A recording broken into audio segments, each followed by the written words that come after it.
Welcome to this expert assessment of the hospitality industry. Good to have your company.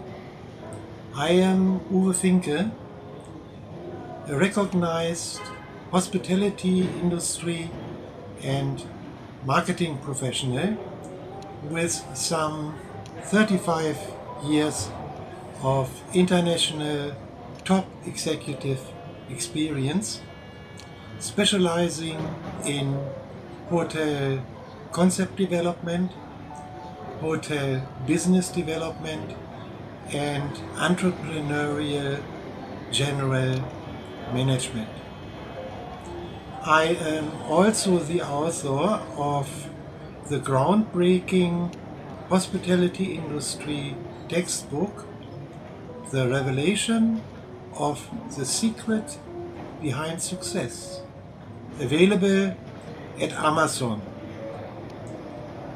My mission: to lead the hospitality industry out of the dire straits it is in. Too ambitious? No. Necessary? Definitely. Will I succeed? It will at least not be easy. But one thing is sure. Someone has to start. So let's go. My assessment is not about some garden variety issue, but, as I will later explain, about a very scary, creepy, and potentially lethal form of cancer on the hospitality industry that every year kills a large number of small, large, independent, and chain hotels, resorts, and restaurants.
And the list of bankruptcies is getting longer and longer.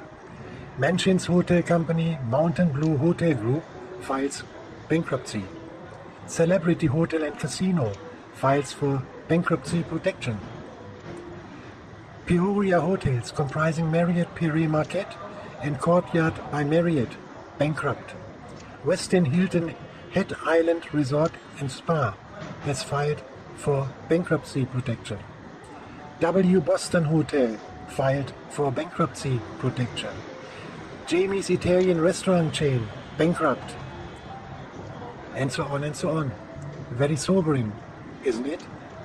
The content of this assessment will challenge, provoke, and even hurt those in the hospitality industry who fail to do their job to develop the industry well, because what I am saying is too close for comfort.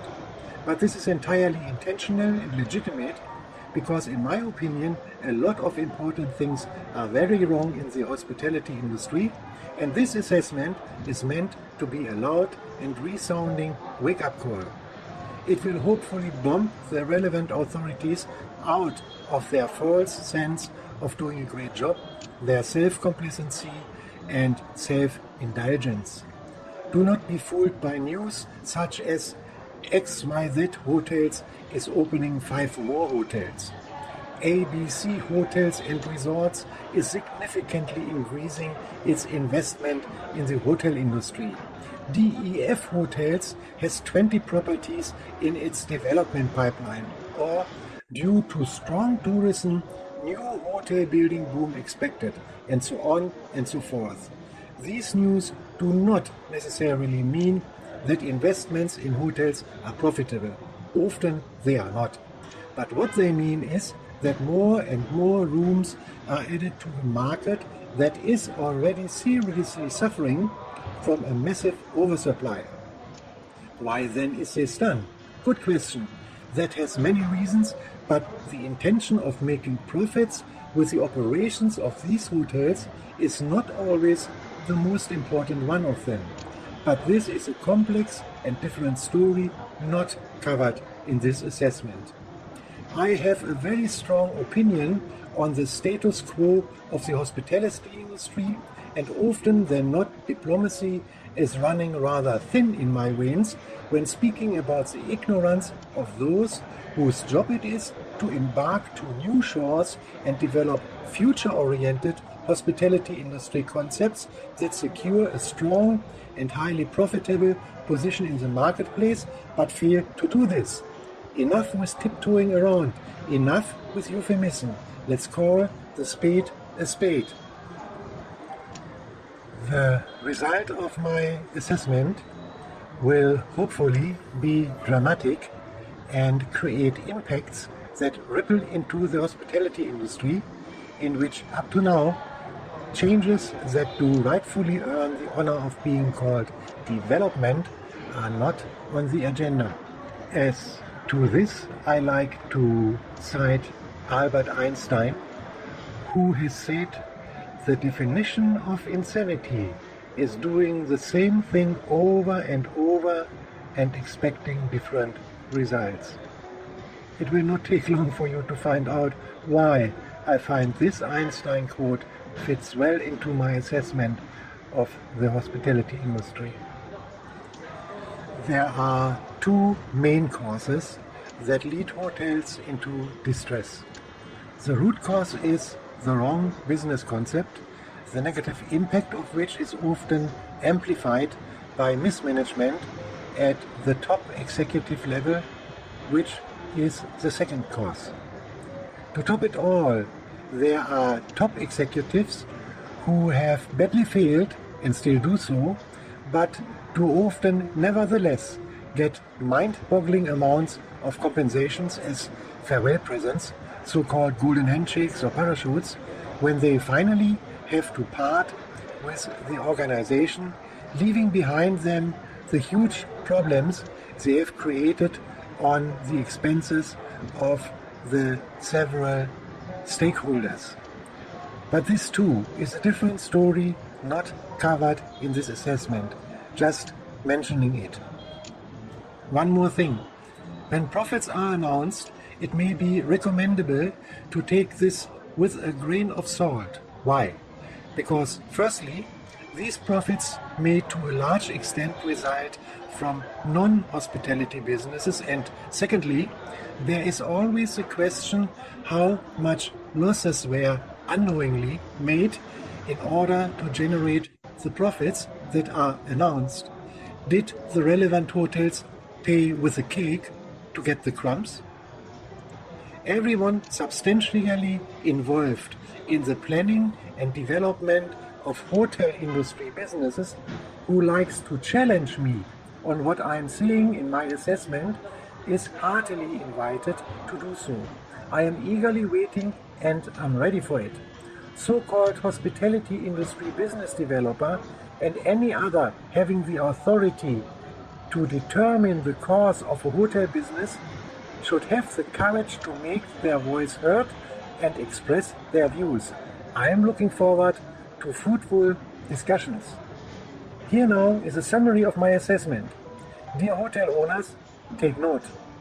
Do not tell me everything is fine because I know it is not. Do not tell me your hotel is better than other hotels because I know it is not. These are facts. Stop deceiving yourself and pay attention to what follows. The hospitality industry is having a huge problem that is hidden under a thick layer of day-to-day business problems.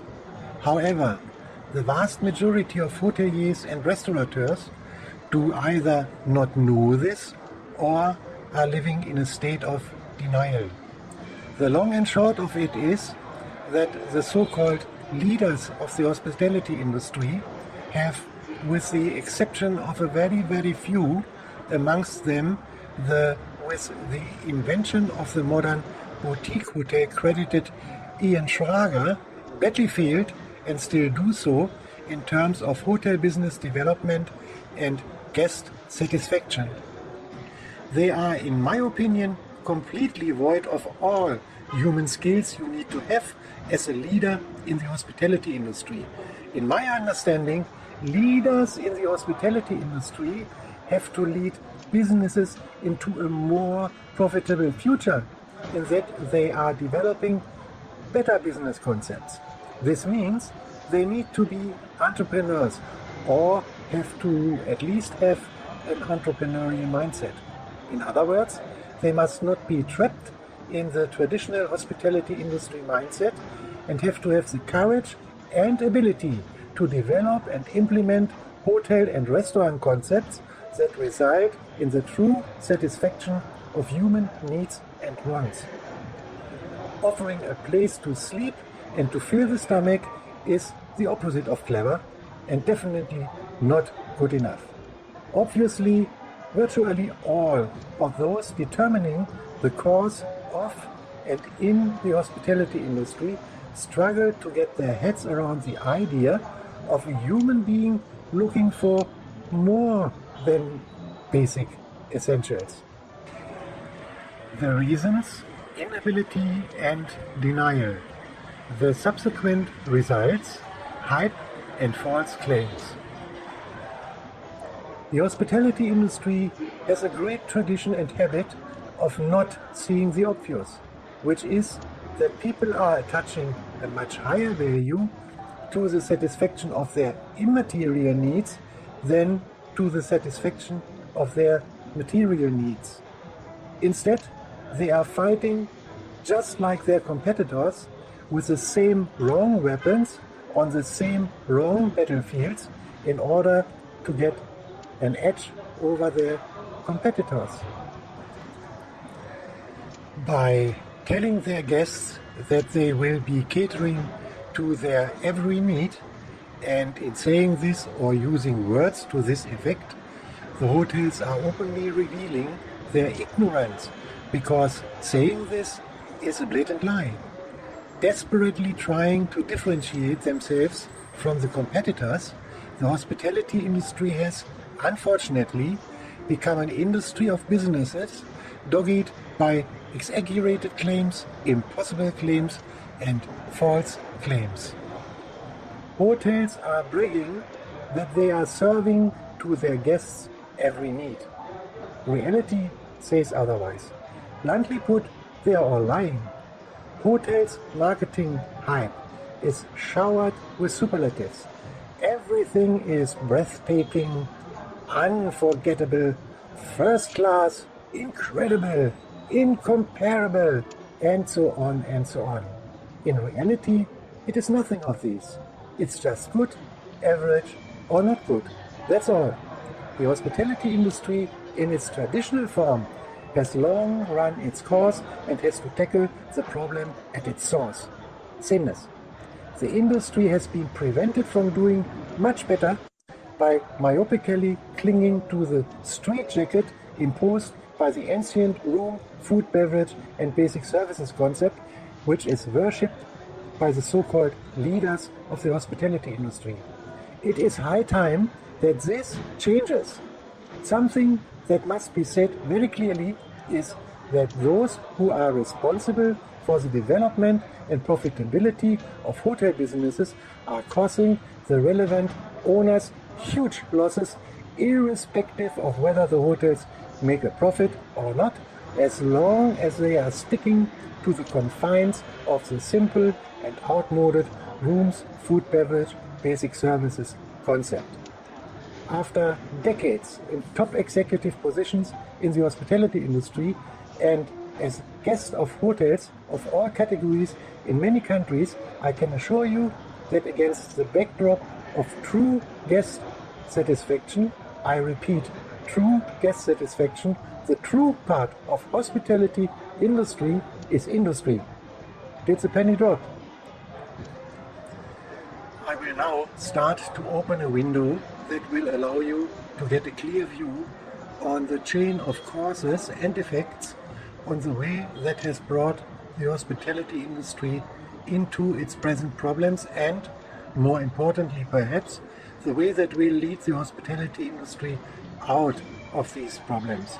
In a nutshell, instead of considering the hotel as an accommodation, hotel owners have to view their hotel as something that provides an unforgettable, unique experience in itself.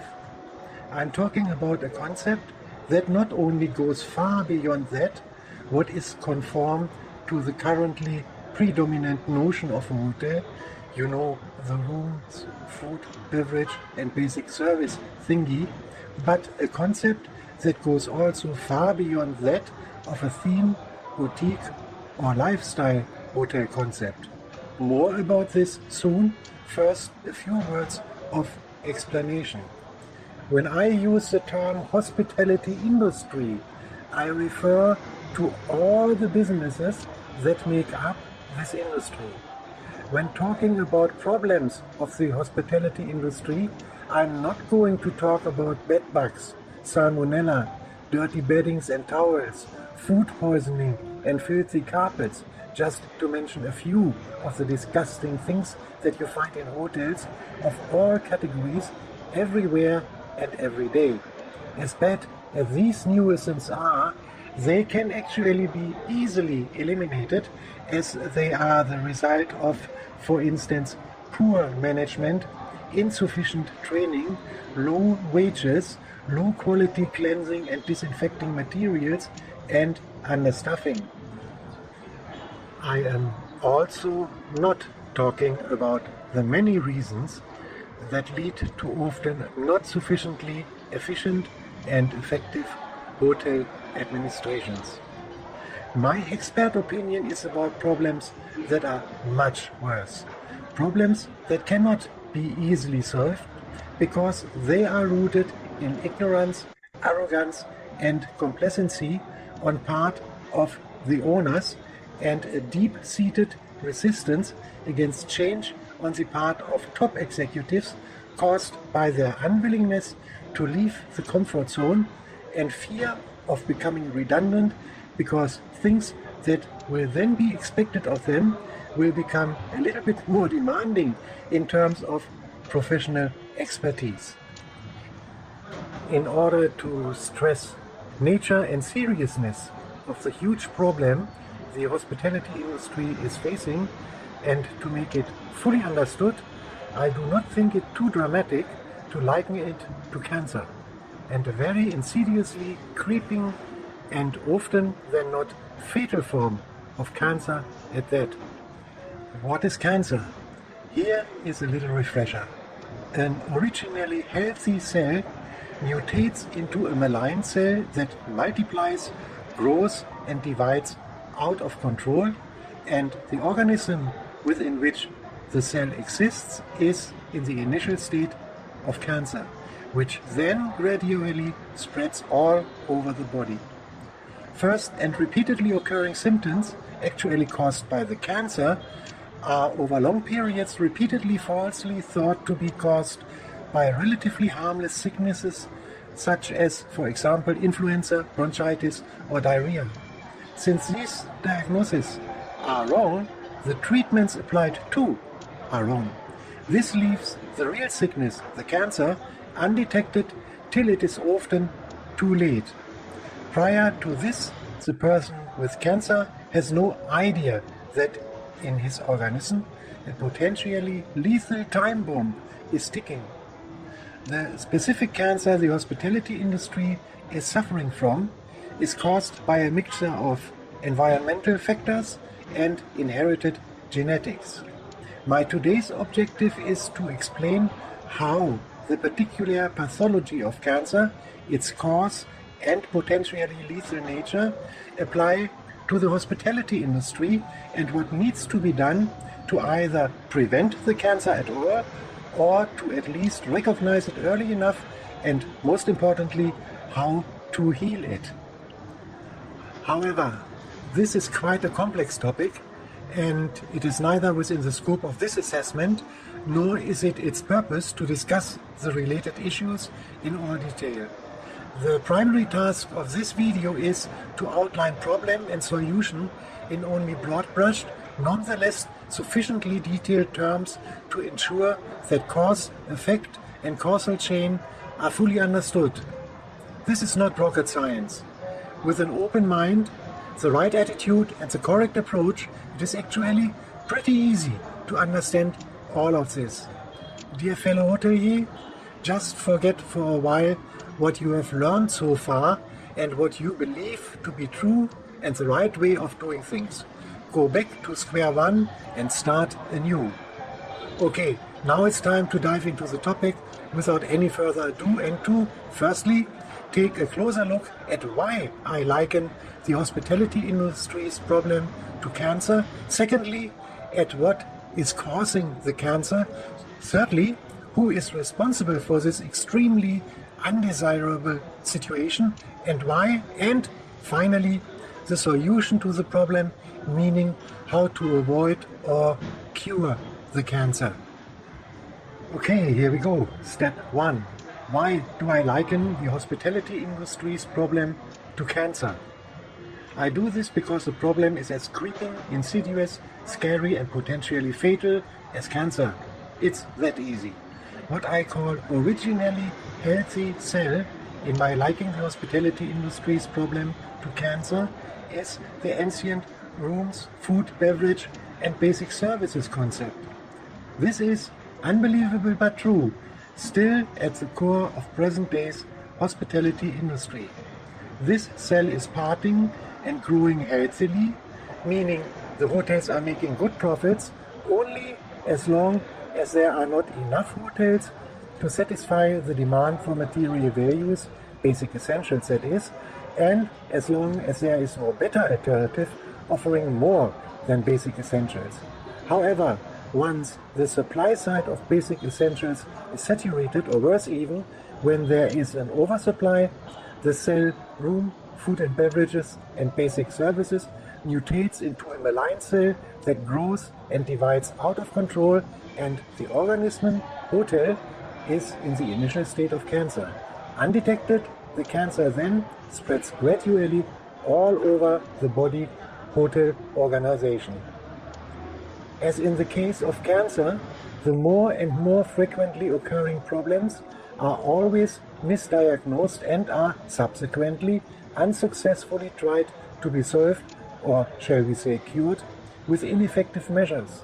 Everything that is done does, of course, not solve the problem and leaves the real cause, the wrong business concept, undetected till after a stressful time of barely earning enough to keep the business afloat, several unsuccessful attempts to sell it and credit rejections, all financial reserves are used up.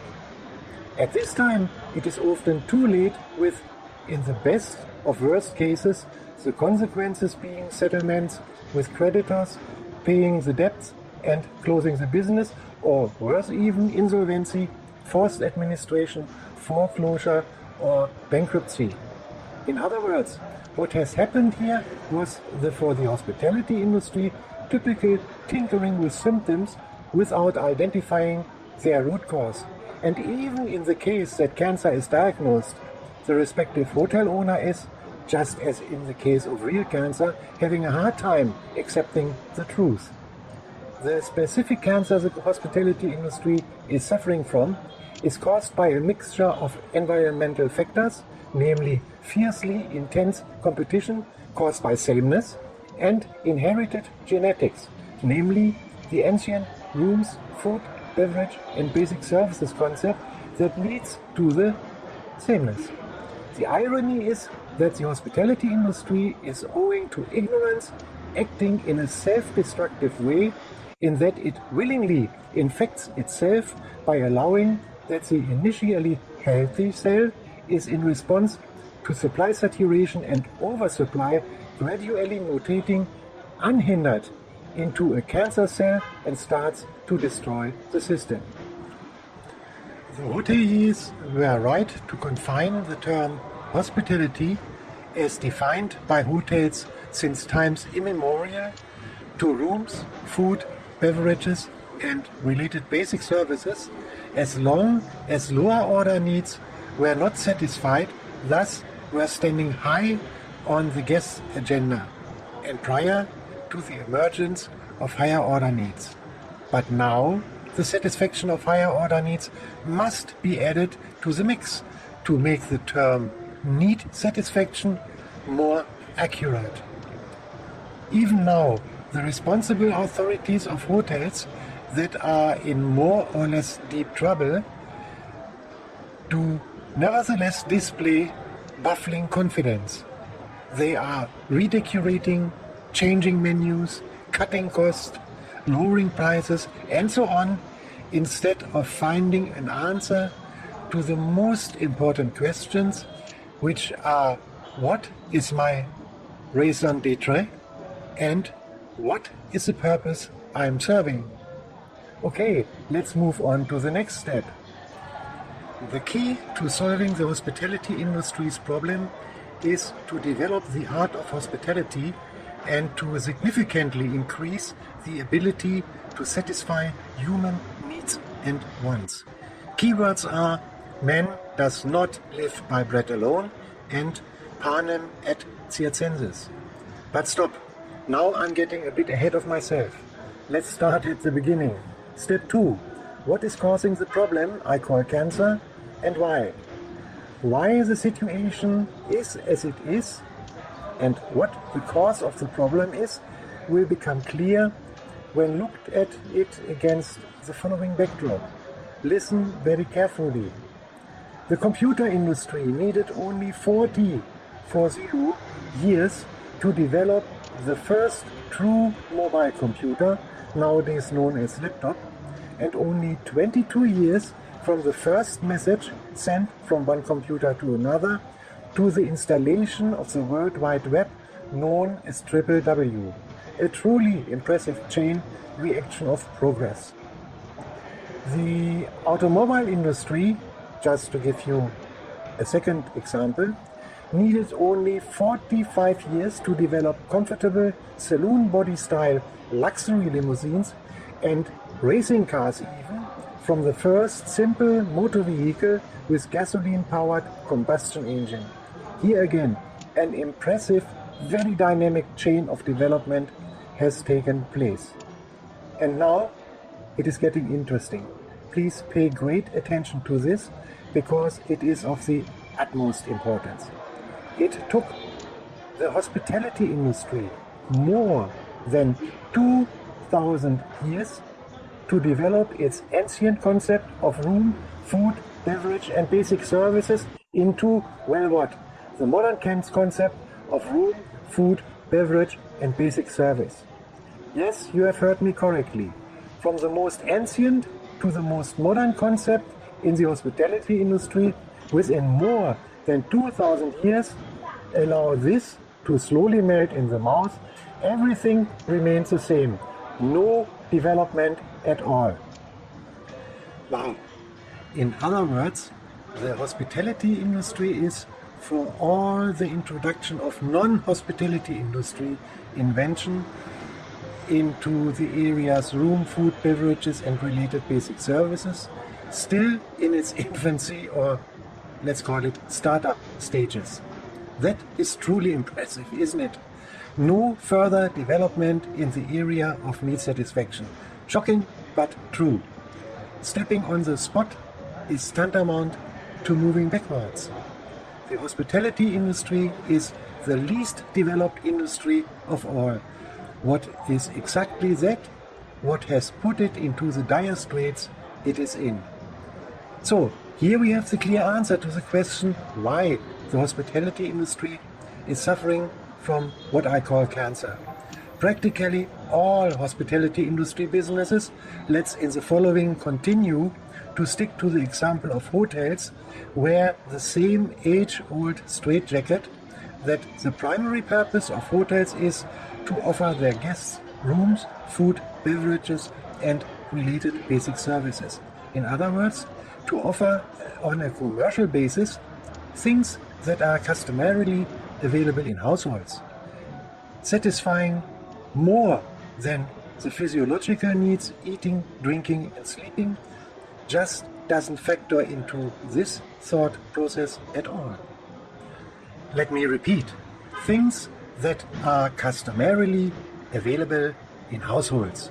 That, as you will agree, is a very simple concept and absolutely nothing to write home about. That is something everyone can do, and that, as a matter of fact, everyone is doing. These are low-hanging fruits that every hotel is picking, what in turn leads to sameness. This sameness is what virtually all businesses in the hospitality industry, hotels, resorts, restaurants and so on, are characterized by. No distinguishing mark whatsoever, except maybe here and there a little bit better sameness. The bottom line is that whatever the category, difference between the hotel offers is a matter of degree rather than kind. You take the logotype from one hotel prospect and put it on another hotel prospect and nothing has changed. Everything remains the same. Just rooms, food, beverages, basic services depicted in deceiving pictures and described in superlatives. Seen one, seen them all. Now let's move on to step 3. The question, who is responsible for the hospitality industry's problem that I call cancer and why? Just this much in advance. The mainstream hoteliers at all levels of the organization, what of course includes general managers and other top executives, is not responsible for the problem. They do not know any better, and after all, they are, irrespective of what they themselves or others may think about it, just another employee and are only doing a job. They are administrators and are essentially working just for money. All of their work, a large and central part of which consists of collecting and disseminating data and information, takes place mainly guided by rules, controlled by regulations, and initiated by and in response to orders from their superiors. All rules, regulations, etc. need to be strictly followed to and adhered by. The other important part of general managers' duties is to make sure that in the hotel everything is performed according to pre-established quality standards. Here, too, nothing important is left for the general manager to decide. He just has to follow the rules and essentially do what he is told to do and say what he is told to say. There is no room for individuality and business concept development. Nothing wrong with that. Administrators are needed for having an organization run smoothly, and the least I want to do is to belittle what hotel general managers are doing. I just want to warn for reading too much into the job title hotel general manager or hotel cluster manager when it is about developing and running a business, because that is something, for instance, hotel general managers do usually have nothing to do with. Again, they are doing their bit to run the respective hotel's organization, not its business. They do neither develop nor drive business. To sum it all up, hotel general managers, cluster managers, and so on can be forgiven for not being interested in developing the hotel and hospitality industry, for not knowing that the industry needs to be developed, or not knowing how to do that, because that simply is not their job. Here, as always, the exception confirms the rule. But what about the hotel owners, especially the owners of independent hotels? That brings us to the question of who is really responsible for the poor status quo of hotels, their offers respectively. The answer to this question is found when we apply the well-known fish example, according to which the fish starts to rot at the head. Let's take a closer look and identify the hospitality industry's heads. A few minutes ago, I have repeatedly mentioned the problem sameness. What has led to the problem sameness and the continuously adding of more and more slightly different variations of sameness is that those, what of course includes hotel owners, who should have developed the hospitality industry in order to meet the ever sophisticated needs and wants of human beings, that's a guest, with the aim of getting better and making higher profits, were sitting on their hands while the development in other industries has happened around them. And they are still sitting on their hands, and instead of breaking the shackles of the traditional hospitality industry standards by thinking out of the box, meaning thinking more human needs oriented, it is business as usual. Rooms, food, beverages and related basic services. The same old low-hanging fruit. This is something that reflects the relevant people's ignorance or arrogance of having little or no interest in the guest's needs beyond the need for basic essentials, what is hindering or worse even avoiding development. But further development is what is urgently needed, because hotels cannot and must not longer rely on low-hanging fruits. Now we continue to step 4, the solution to the problem, meaning how the hospitality industry is, in the best case, avoiding the cancer, or in the worst case, curing the cancer. After not without a good deal of unbelieving amazement, closely following for many years the continual repetition of the very same errors made by virtually all hospitality industry businesses all over the world, I stepped back and asked myself while scratching my head, is this for laughing or crying? Finally, I've had enough of it and decided to significantly contribute to the development and introduction of the long overdue change of the hospitality industry's paradigm, what, by the way, is not the easiest task by far. More often than not, I feel like someone who has to convince flat earther that the earth is a sphere. This is very troublesome, but I do nevertheless everything in my power to influence future development of the hospitality industry. This assessment is part of my efforts. My first activity was to create a solid foundation for what I had decided to do by writing a groundbreaking hospitality industry textbook. The book does, as a roadmap to success in the hospitality industry, deal extensively and in great detail with the hospitality industry's sickness and how to cure it. After some years of writing, it was completed and finally published in December 2016. It is available as ebook on Amazon. Links to more book-related information and information about me you will find in the description to this video. However, buying and studying my book will, while essential, not fully address the work that needs to be done. Instead, it is going to take an Herculean effort to rebuild and strengthen the hospitality industry. But the first step is, of course, to understand what went and is wrong. After having viewed this video and bought my book, you will not only understand that, but also be on the right way to learn how to do much better. That is, if you are really interested and if you have what is needed to get to grips with it.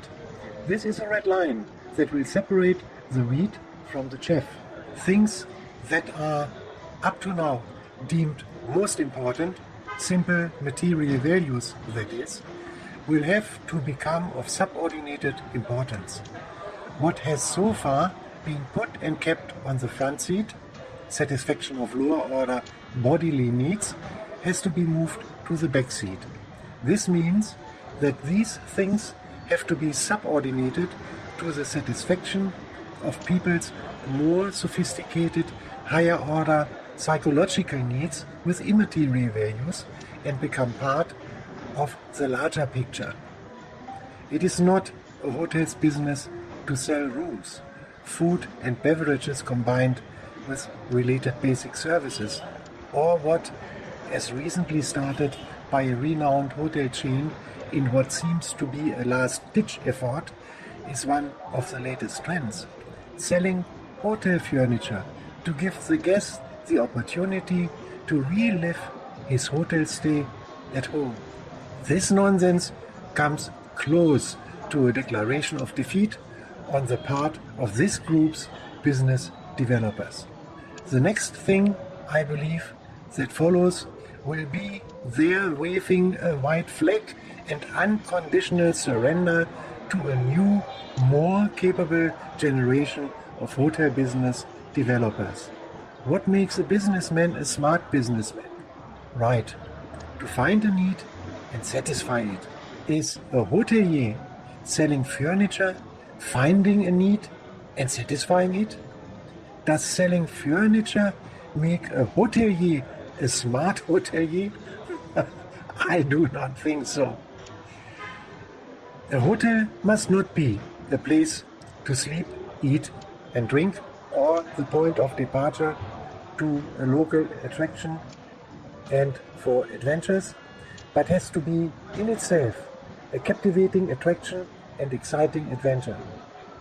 This satisfies the human psychological need for companionship, which by the way is a love need, gives the guest a common interest that connects them, keeps the guest in the hotel because he wants to enjoy the attraction and adventure to the fullest, and gives his stay a meaning that goes far beyond the point of simply having the need for basic necessities satisfied. In fact, it gives his stay a completely new meaning. This in turn makes the hotel unique, clearly distinguishable from other hotels, what guarantees always very high occupancy rates, because people do, irrespective of climate and weather conditions, come for the experience, nowhere else to get, and not for sleeping, eating and drinking. But this is not where the story ends. The guests will furthermore be readily willing to pay much higher prices without giving them a second thought, because here they get what is very hard to come by. Something that gives a high degree of satisfaction of psychological immaterial needs, which is much more valuable than the satisfaction of physiological material needs. The realistic picture of a real guest satisfaction demands a far bigger canvas than that what is used since millennia, and to successfully swing this picture into action needs far more knowledge, skills and most of all talent than just cooking, washing, cleaning and the performance of related basic services. The old concept is downgraded to the entry ticket to the hospitality industry. The new concept, a concept that will result in the guests being happy, will be the winning ticket. Somewhere at the beginning of my assessment, I have mentioned theme, boutique and lifestyle hotel concepts. They are, compared to traditional hotels, more successful. But even this is nothing to boast about, because they too are leaving the guest alone after check-in. Every hotel owner wants to have a hotel that is as successful as a hotel can possibly be. And the way to achieve this is to get to grips with the fact that a hotel must not be a hotel anymore, but a place that is representing a compelling, engaging theme that resonates with the guests. A place that embodies the theme and is telling its story with a high degree of authenticity and makes at the same time the guest part of the story. The moment the guest enters the hotel, he must step into a different world. To achieve this is the challenge, and those who master it will be the winners. The others will be left with the red lantern. Let's reiterate this again a final time, for it is a key lesson to be learned. When it comes to clever development of hotels and to turning them into real successes, the hospitality industry needs grown-ups and not worshippers of the room, food, beverage and basic services concept.